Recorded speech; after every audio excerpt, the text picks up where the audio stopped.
this side.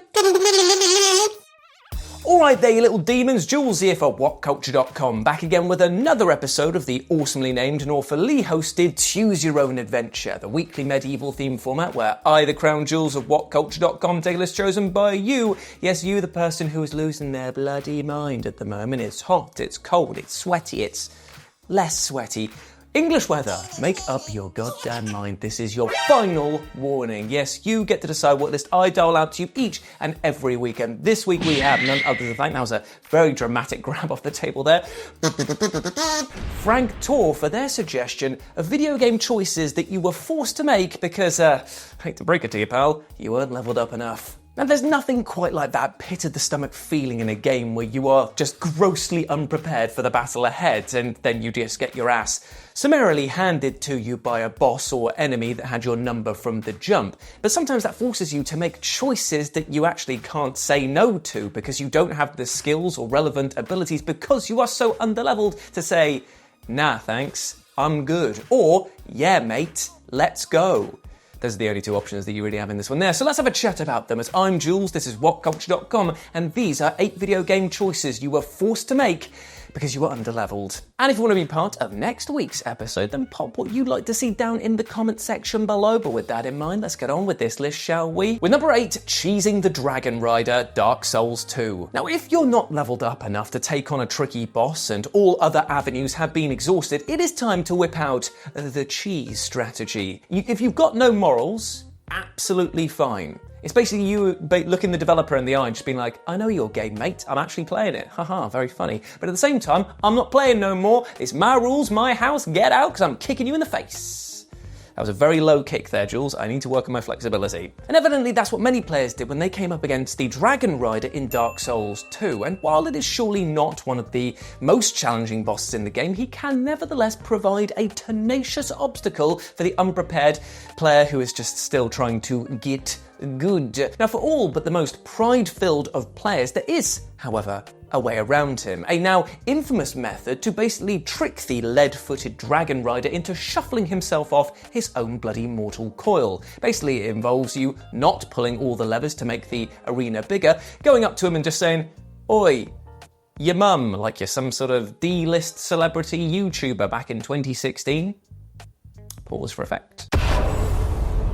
And then he charges towards you, and you just go, oh, bye, see ya, catch you later, bon voyage, send me a postcard when you get to hell, you piece of crap. I tell you what, friends, there's taking the time to finesse your skills and boost your stats, and then there's just watching this boss basically trip over his own shoelaces. What an absolute goof, you plum duff. Number 7, beating up Cameron, Fallout 2. Now, skill checks are a major part of many RPGs, where a game will test whether one of your specific attributes reaches the minimum that's expected or even required of you. And one of the fiercest skill checks in Fallout 2 comes pretty early on in the Temple of Trials. Effectively, it's this game's tutorial area. Now, the final test at the end of the temple sees players challenged by Cameron, the outcome of which will differ depending on your character's build at that point in the game. Because the ideal situation here would be to talk Cameron out of the fight altogether, but this requires players to have 4 intelligence and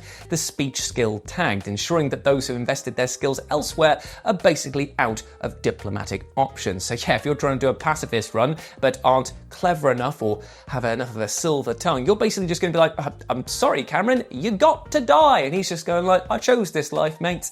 If only you had 4 intelligence. How dare you insult my intelligence? Oh, that's what a 3 intelligence person would say. How dare you, Cameron? And yes, I hear you. There is a way of pickpocketing the key off of his personage, but at the same time, that's difficult, and I'm a very impatient man. So unfortunately, Cameron, I'm just going to beat the snot out of you. Sorry. Number 6, Death by Ceiling Fan, Disco Elysium. Ah, Disco Elysium, the game that memorably punished anyone who didn't invest enough in the physique skill by killing them with a ceiling fan in the opening minutes. I love this game. I love this game so much. The game begins with the player waking up hung over in their underpants in a trashed hotel room with no memory of who they are. And the first thing your attention will likely be diverted to is the ceiling fan that is whirring away above your head with a tie attached to it. And so yeah, you look at the tie and think, I'm having a piece of that, mate, but the ceiling fan, if you have not prioritized your physique attributes, will say, no, actually, I'm having a piece of you, and you'll suffer a cardiac arrest trying to get it down. Cool. So yeah, you've just suffered the rarest of rare deaths, death by ceiling fan, which also immediately lets you know precisely what type of game Disco Elysium is. You're going to fail a lot, but for the most part, it's pretty funny.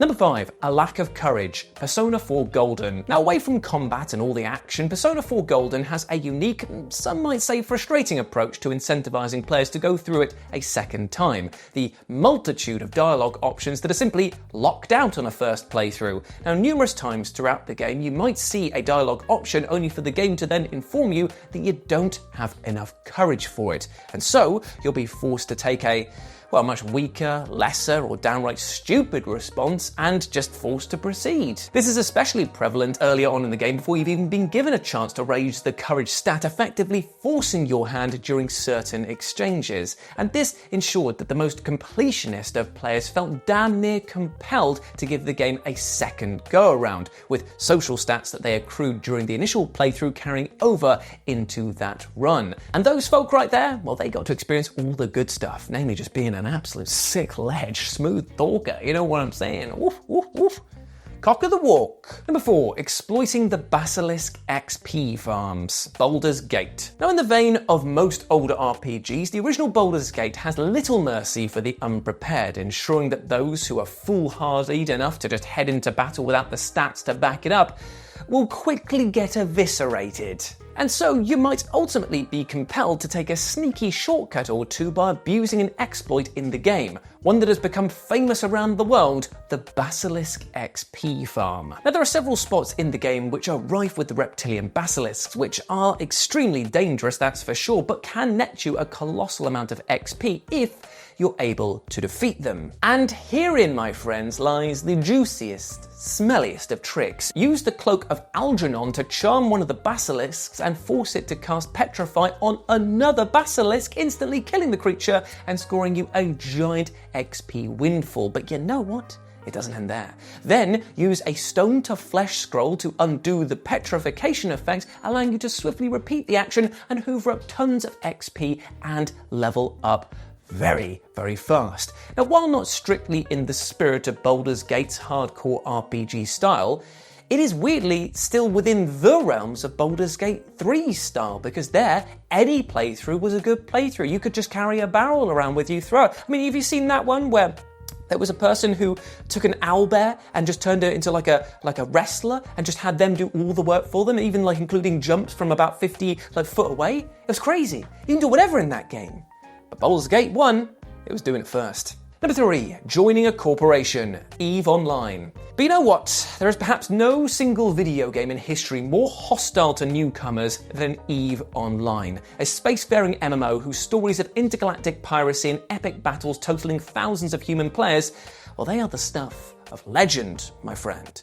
It's a game that takes no prisoners from the jump, vomiting you into the endless void and then just leaving you kicking and screaming like a digital boo-hoo baby. As such, if you go out there unsure of what to do, you're likely to be targeted by the many ne'er-do-wells who camp around stargates in the hope of picking off unsuspecting players. But the easiest way to avoid being torn apart like some sort of metal chicken wing is to swiftly join one of the game's player corporations, who are like effectively guilds, and they will immediately align you with other players who will then come to your aid, or, as is more likely, still leave you in the dirt, but will at least say, "Good job, mate," when you submit a load of funds to them. It's definitely not a pyramid scheme. It's a rhomboid. Now, given that many corporations will ally together to form a wider alliance, it can ultimately grant you a great deal of protection from being randomly ganked, as well as offer other advantages such as discounted wares and training. But here's the problem. You feel like you've been railroaded into joining one of these corporations straight away, because if you are an intergalactic smuggler or want to go out Han Solo style, you're going to be hitting the bricks real soon. The space bricks. They're the worst ones.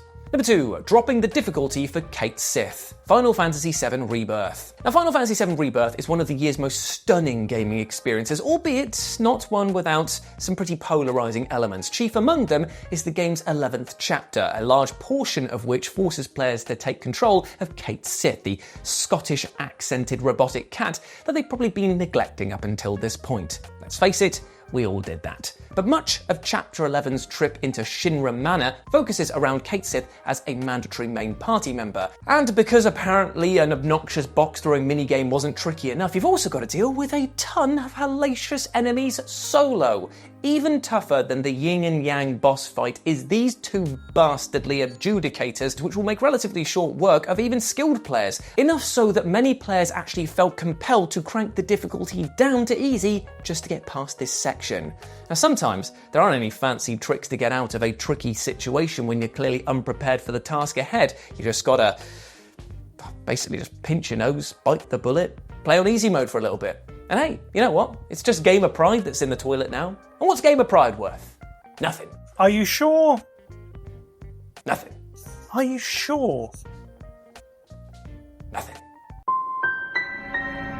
And number 1, using the damn summon circles, The Last Story. Cult classic RPG The Last Story has a fantastic anti-frustration feature which should honestly be employed by many, many more games to help out players who are just grossly underleveled. I say this because throughout the game you'll come across summon circles, red symbols typically found near bosses, which when activated allow you to spawn numerous enemies out of nowhere. Basically, the summon circles are a grind yourself out of trouble card, a facility to ensure that no matter how unprepared you are for the fight ahead, you can just stay in this area and just level up again and again and just try again and again and again. And it's brilliant because yes, grinding is a bad thing in the sense of you've got to do the same moves over and over again against this. At least it's right there and you can control it and you just go, oh cool, I am now officially leveled up enough and now I can go kick the boss's ass. And the boss is probably just sitting there in their arena just going, first time you come in, they're just like, who is this pipsqueak? Who is this little fella right here? Boot you right in the face. Another amazing low kick from Jules right there. He's gone, he's out of this. See you later, pal. Catch you later. And then they just sit there and they watch you activate the circle again and again and training. And you can just see the individual sweat start to form on their brow. And they're just like, all right, mate, I was just having a laugh before. We could have a fair contest if you want. Okay, you are now so far above me. Okay, yeah. I'll tell you what, mate. I'm going to pop out for a bit, but I will leave the loot and some keys to my house and my car. A bit of a bonus right there. I do need it to get to work every now and again. But I'll tell you what, you can have it. Just leave me be. Let me live. Oh God, he's coming through the gates. So yeah, you were probably forced to use the summoning circles in this game, which is never fun to be forced to grind, but at the end of the day, at least you had some degree of control over it. And to be honest, it did make you much more powerful than most of the bosses in the game, so that's also quite funny too.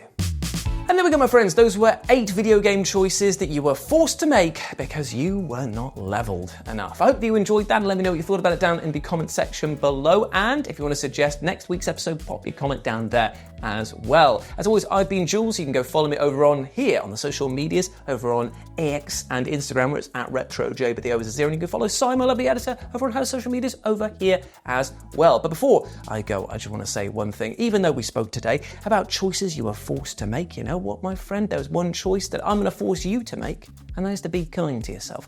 You bloody well deserve it, all right? You're a massive legend. You deserve happiness, love, and success. We all do as human beings, all right? So just treat yourself with that love, because trust me, you are a big ledge, and you bloody well deserve it, all right? A big ledge. It's the new portmanteau that I'm trying out today. It doesn't work. I hope you're treating yourself well, and I hope you're smashing your life goals today. Big love from me to you, and I'll see you here next week for another Choose Your Adventure. Unless we don't, because I'm about to go off to Gamescom, and it might mess up with the schedule. You've been warned. That's the warning. Do it right before I leave. Anyway, bye. See you later. Bye.